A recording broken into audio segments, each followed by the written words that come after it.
নমস্কার বন্ধুরা, তোমাদের প্রিয় ইউটিউব চ্যানেল WB প্লাস পয়েন্টে তোমাদের সকলকে জানাই স্বাগত। প্রতিদিনের মতো আজকেও আমরা বিভিন্ন কম্পিটিটিভ এক্সাম থেকে প্রিভিয়াস ইয়ারের প্রশ্ন নিয়ে আলোচনা করব। প্রতিটি প্রশ্ন খুব ইম্পর্টেন্ট তোমাদের ফুড SI পরীক্ষার জন্য। আশা করছি এখান থেকে তোমরা বেশ কয়েকটি প্রশ্ন কমন পেয়ে যাবে।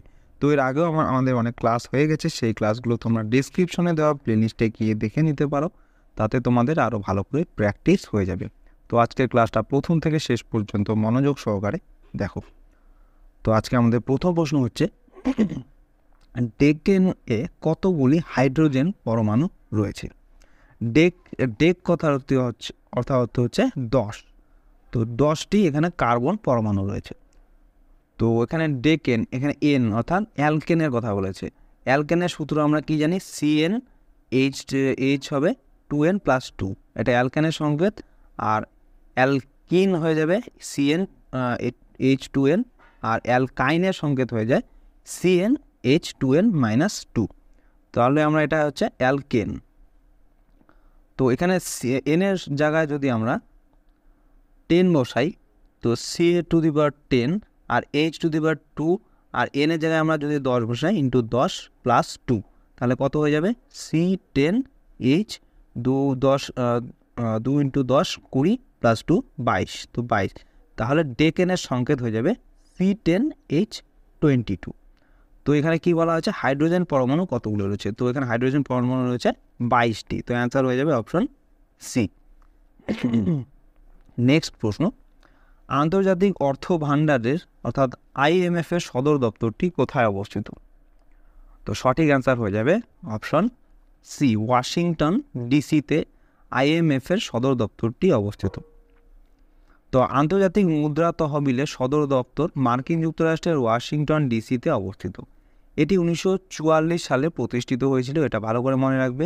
IMF এর প্রতিষ্ঠা হয়েছিল 1944 সালে। আর আন্তর্জাতিক মুদ্রা তহবিল 190টি দেশের একটি সংস্থা।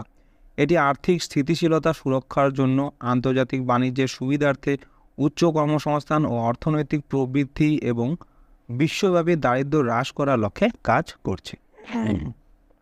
নেক্সট প্রশ্ন, NaHCO3 কিসের রাসায়নিক সংকেত? এই প্রশ্নটা অনেকবার পরীক্ষায় আসে, খুব ইম্পর্ট্যান্ট।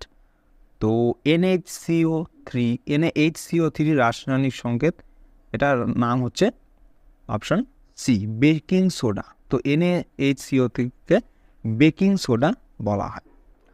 তো একে সোডিয়াম বাইকার্বনেটও বলা হয়। তো সোডিয়াম বাইকার্বনেট, যার IUPAC নাম হচ্ছে সোডিয়াম হাইড্রোজেন কার্বনেট। তো সোডিয়াম বাইকার্বনেট একটি রাসায়নিক যৌগ, যার রাসায়নিক সংকেত হচ্ছে NaHCO3। সোডিয়াম বাইকার্বনেট সাদা কঠিন স্ফটিক পদার্থ, কিন্তু প্রায়শই একে মিহি পাউডার রূপে ব্যবহার করা হয়। এটা সামান্য লবণাক্ত সোডিয়াম কার্বনেটের মতো ক্ষারীয় স্বাদের হয়। নেক্সট, সি প্রোগ্রামিং ল্যাঙ্গুয়েজটি কে আবিষ্কার করেন? তো সি প্রোগ্রামিং ল্যাঙ্গুয়েজটি আবিষ্কার করেন হচ্ছে ডেনিস রিচি। অপশন ডি হয়ে যাবে সঠিক অ্যান্সার। নেক্সট প্রশ্ন, UPSC গঠনের কথা উল্লিখিত আছে ভারতের সংবিধানের কত নম্বর আর্টিকেলে?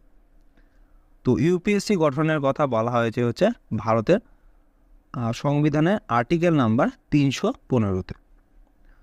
নেক্সট, ভীমবেটকা রক শেল্টার কোথায় অবস্থিত? এইটা খুবই ইম্পর্টেন্ট প্রশ্ন। তো ভীমবেটকা রক শেল্টারটি হচ্ছে, মনে রাখবে, মধ্যপ্রদেশ রাজ্যে অবস্থিত।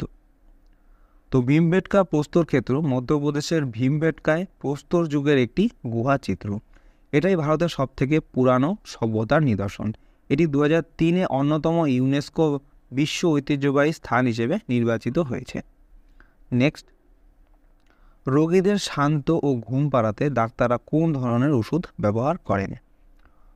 তো রোগীদের শান্ত এবং ঘুম পাড়াতে ডাক্তাররা সাধারণত বারবিটিউরেট জাতীয় ওষুধ প্রদান করে।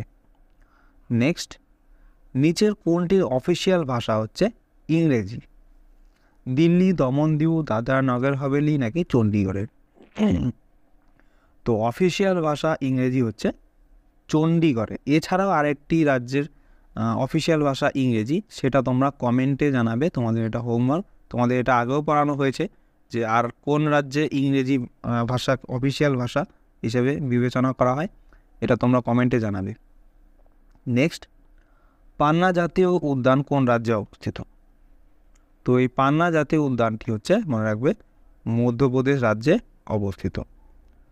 তো পান্না জাতীয় উদ্যান 1981 সালে প্রতিষ্ঠিত হয়েছিল।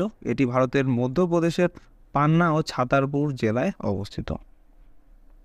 নেক্সট প্রশ্ন, আন্তর্জাতিক ডেট লাইন কোন মহাসাগরের উপর দিয়ে গেছে? তো আন্তর্জাতিক ডেট লাইন হচ্ছে মনে রাখবে প্রশান্ত মহাসাগরের উপর দিয়ে গেছে। আন্তর্জাতিক তারিখ রেখা হলো একটি কাল্পনিক রেখা যা প্রশান্ত মহাসাগরের মধ্যে দিয়ে গেছে। নেক্সট, সুলতানপুর ন্যাশনাল পার্ক ভারতের কোন রাজ্যে অবস্থিত? এটা তোমাদের যে কারেন্ট অ্যাফেয়ার্স করানো হয় সেই কারেন্ট অ্যাফেয়ার্সেও পড়ানো হয়েছে অনেকবার। খুব ইম্পর্ট্যান্ট একটি ন্যাশনাল পার্ক। তো সুলতানপুর ন্যাশনাল পার্কটি হচ্ছে মনে রাখবে হরিয়ানা রাজ্যে অবস্থিত। সুলতানপুর জাতীয় উদ্যান পূর্বে সুলতানপুর পাখিরালয় হিসেবে পরিচিত ছিল। সুলতানপুর জাতীয় উদ্যান হরিয়ানায় অবস্থিত। নেক্সট, কাকরাপাড়া আণবিক কেন্দ্র ভারতের কোন শহরে অবস্থিত? তো সঠিক অ্যান্সার হয়ে যাবে অপশান এ, সুরাটে হচ্ছে কাকরাপাড় আণবিক কেন্দ্রটি অবস্থিত। তো সুরাট শহরটি গুজরাট রাজ্যে তাপি নদীর তীরে অবস্থিত।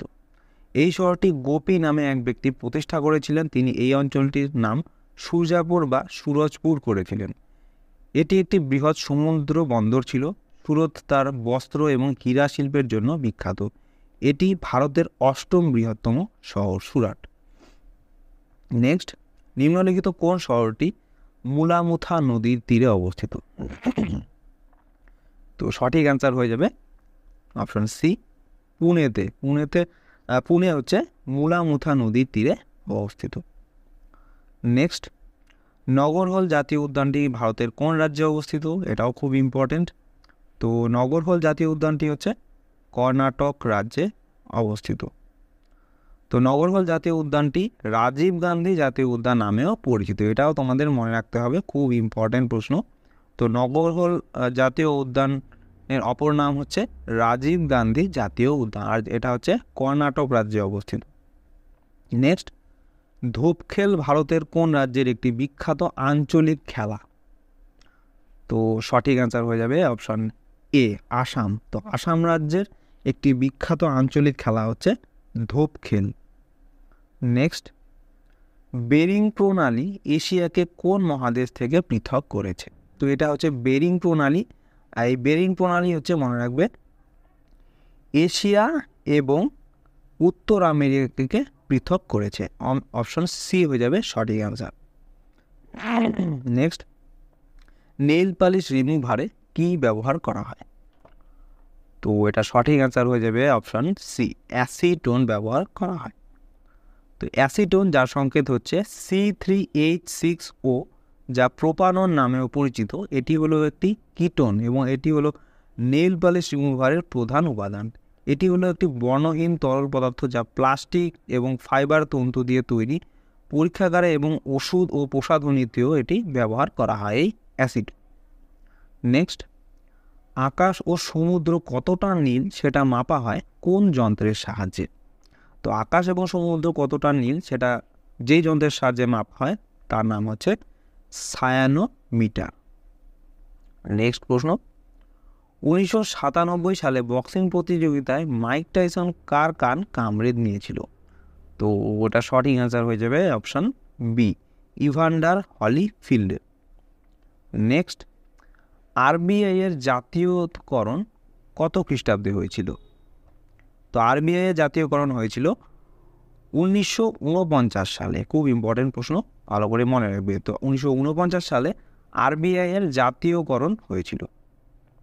নেক্সট, সেলিম চিশতির দরগা কোথায় রয়েছে? তো সঠিক অ্যান্সার হয়ে যাবে অপশন সি, ফতেপুর সিকরিতে সেলিম চিশতির দরগাটি রয়েছে।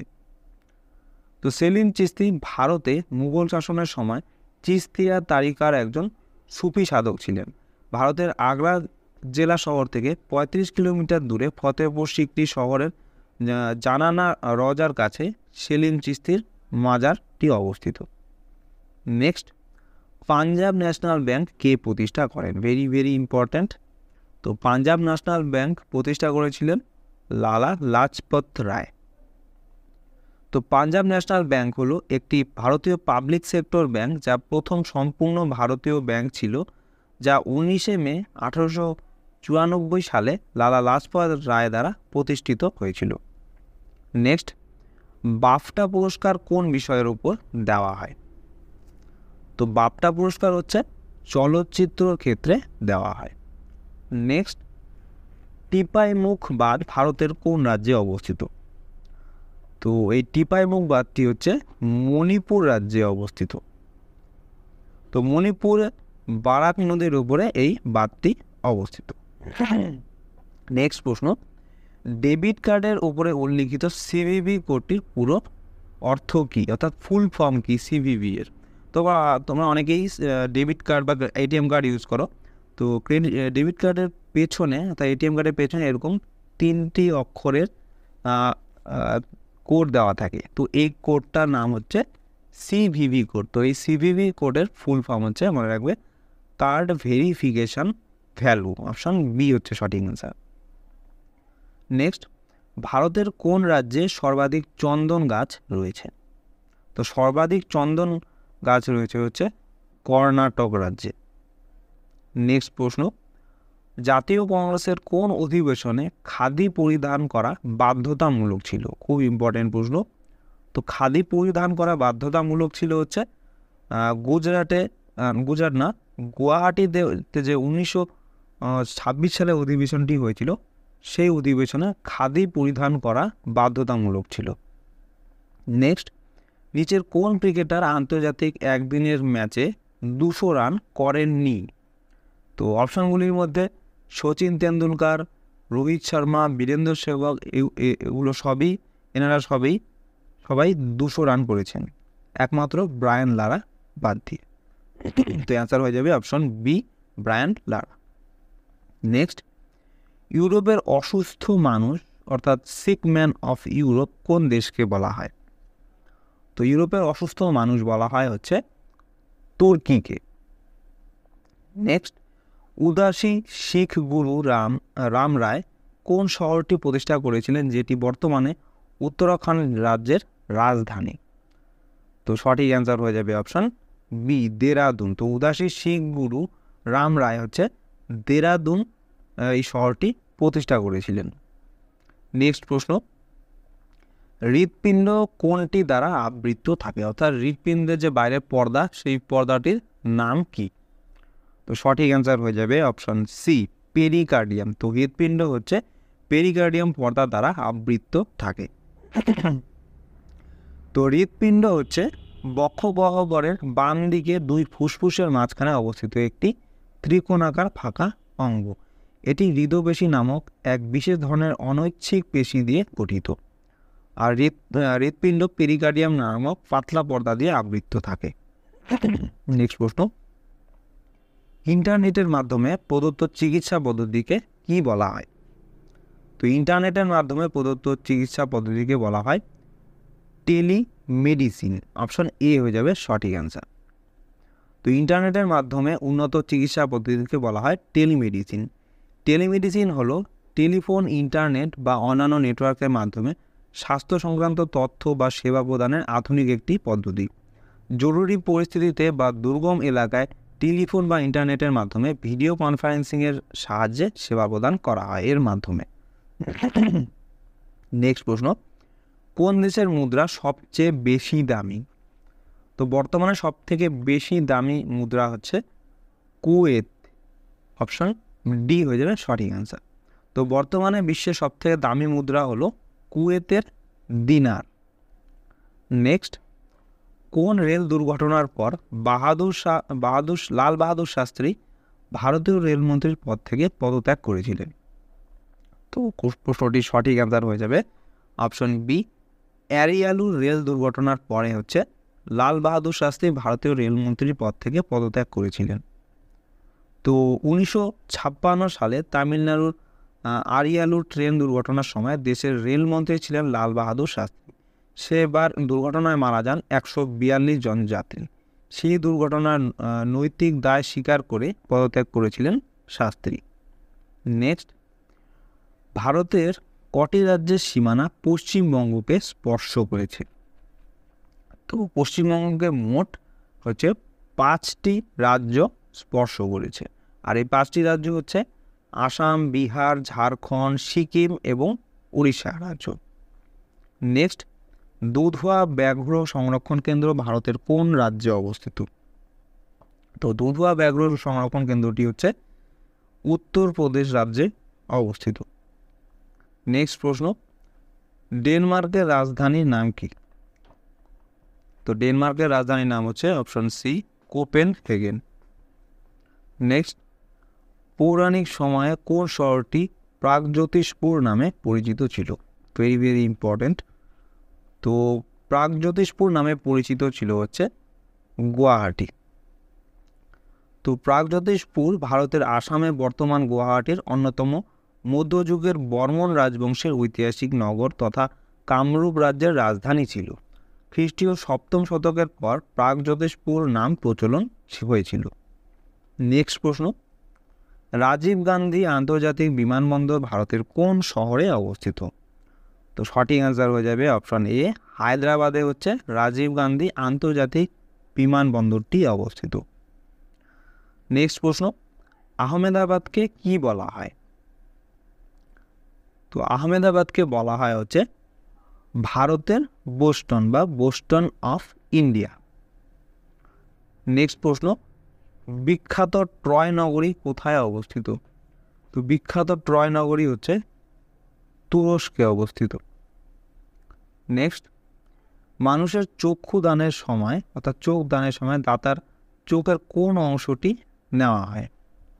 তো মানুষের যখন চক্ষু দান করা হয় তখন দাতার চোখের যে কর্নিয়া অংশটি রয়েছে সেই কর্নিয়া অংশটি নেওয়া হয়, অর্থাৎ সামনের যে পাতলা আবরণটি রয়েছে সেই আবরণটিকে কর্নিয়া বলা হয়, আর সেই কর্নিয়াটি হচ্ছে নেওয়া হয়।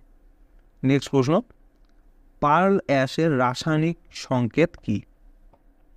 তো পার্ল অ্যাশের রাসায়নিক সংকেত হচ্ছে K2CO3। তো K2CO3 বা পটাশিয়াম কার্বনেট হচ্ছে মুক্তার ছাই নামে পরিচিত। খুব ইম্পর্টেন্ট, ভালো করে মনে রাখবে। তো K2CO3 এর নাম হচ্ছে পটাশিয়াম কার্বনেট, আর একে মুক্তার ছাই বলা হয়। তো মুক্তার ছাই প্রাচীনকালে অপদ্রব্য অপসারণের জন্য একটি চুল্লিতে বেকিং পটাশ দ্বারা তৈরি করা হয়েছিল। নেক্সট, লিথোগ্রাফ হলো কি? তো লিথোগ্রাফ হচ্ছে এক প্রকার মুদ্রণ পদ্ধতি। তো লিথোগ্রাফ হচ্ছে এক প্রকার মুদ্রণ পদ্ধতি যার সাহায্যে ছবি আঁকা হয় চুনা পাথরের উপরে, মোমের সাহায্যে পাথরের উপরে কালি দিয়ে, কাগজের উপরে কালি দিয়ে। নেক্সট, বোগাসকই যে কারণে গুরুত্বপূর্ণ? বোগাসকই হচ্ছে এক প্রকার একটা জায়গার নাম, প্রাচীনকালে একটা জায়গার নাম। তো এই বোগাসকই কী কারণে গুরুত্বপূর্ণ? তো এটা সঠিক অ্যান্সার হয়ে যাবে, এখানে হচ্ছে প্রাপ্ত শিলালিপিগুলিতে বৈদিক দেবদেবীর নাম উল্লেখ রয়েছে এই বোগাসকই নামক জায়গাতে। নেক্সট প্রশ্ন, নিচের কোনটি বৌদ্ধ পরিষদের সঠিক কালক্রম অনুসারে রয়েছে? অর্থাৎ বৌদ্ধ যে সম্মেলন হয়েছিল সেই সম্মেলনগুলি মানে কালক্রমে কোনটা ঠিক হবে? প্রথমে বৌদ্ধ সম্মেলনের প্রথম সম্মেলন কোথায় হয়েছিল, দ্বিতীয় সম্মেলন, তারপরে তৃতীয়, তারপরে চতুর্থ। তো এখানে কোনটা অ্যান্সার হবে? তোমাদের অনেকবার পড়ানো হয়েছে এটা। তো সঠিক অ্যান্সার হয়ে যাবে, প্রথমে হয়েছিল রাজগৃহ, তারপরে বৈশালী, পাটলিপুত্র, তারপরে লাস্টে হয়েছিল কাশ্মীরে। তোমরা কমেন্টে জানাবে যে এই যে কাশ্মীরে যে চতুর্থ বৌদ্ধ সম্মেলনটি হয়েছিল, তো এই কাশ্মীরে যখন হয়েছিল তখন সেখানকে সভাপতি কে ছিলেন, এটা তোমরা কমেন্টে জানাবে। নেক্সট প্রশ্ন, ব্রহ্মা, বিষ্ণু এবং মহেশ্বরের 3টি মুখ দিয়ে গঠিত ভাস্কর্য ত্রিমূর্তি কোন গুহার চিত্রে এটা দেখা যায়? তো এই ত্রিমূর্তিটি দেখা যায় হচ্ছে এলিফ্যান্টা গুহাতে। আর মনে রাখবে এই এলিফ্যান্টা গুহাটি হচ্ছে মহারাষ্ট্র রাজ্যে অবস্থিত, ভালো করে মনে রাখবে। নেক্সট, বিশ্বের বৃহত্তম হীরাটি নাম কি? তো বিশ্বের বৃহত্তম হীরাটির নাম হচ্ছে option C, Cullinan diamond. Option C হচ্ছে সঠিক অ্যান্সার। তো বিশ্বের বৃহত্তম হীরা কুলিনান ডায়মন্ড হলো 3106 ক্যারেটের। এটি 1905 সালে দক্ষিণ আফ্রিকায় আবিষ্কৃত হয়েছিল। এটি এখনও ব্রিটিশ রয়্যালটির রাজকীয় সংগ্রহে রয়েছে। নেক্সট, ভারতীয় প্রত্নতত্ত্বের জনক হিসাবে কে পরিচিত? খুব ইম্পর্টেন্ট প্রশ্ন। তো ভারতীয় প্রত্নতত্ত্বের জনক বলা হয় হচ্ছে আলেকজান্ডার কানিংহামকে। তো আলেকজান্ডার কানিংহামকে ব্রিটিশ সেনাবাহিনীর কর্মকর্তা হিসাবে মোতায়েন করা হয়েছিল। তিনি রয়্যাল ইঞ্জিনিয়ার্স এর কর্নেল হিসেবে নিযুক্ত হন।